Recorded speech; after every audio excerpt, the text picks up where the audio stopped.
les moyens interarmes, le génie, l'artillerie, en plus qui nous sont rattachés.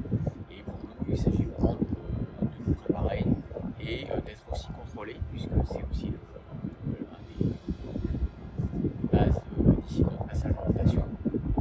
L'unité est contrôlée sur la façon dont elle conçoit une manœuvre, elle donne les ordres, et la façon dont elle conduit ensuite la manœuvre par la suite. Généralement, le rythme, c'est une fois tous les 2 ans. Le régiment passe en période, en centre comme ça, une fois tous les 2 ans. Maintenant, pour nous, le 5e régiment de Dragons, on a une spécificité, c'est qu'on arme la force d'opposition, qui sont les ennemis, les méchants sur la rotation. Donc, actuellement, on a une unité élémentaire, un escadron qui, avec ses moyens interarmes, va aussi remplir une mission contre les unités juste accompagnées d'escadrons. Actuellement, je vous dis, on a 3 groupements du 5e Dragon qui sont sur le terrain. C'est indispensable, ça fait partie du cycle de l'armée de terre, parce qu'on doit être contrôlé. On doit être contrôlé avant de pouvoir partir en mission. En opération projetée, que ce soit en opération extérieure ou sur le territoire national. Ça fait partie de notre parcours.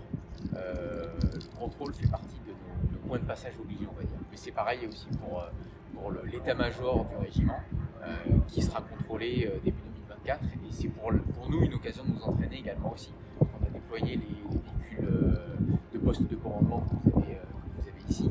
Et donc ça nous permet de conduire un peu les opérations et de nous entraîner en vue d'une évaluation que nous aurons dans quelques mois maintenant.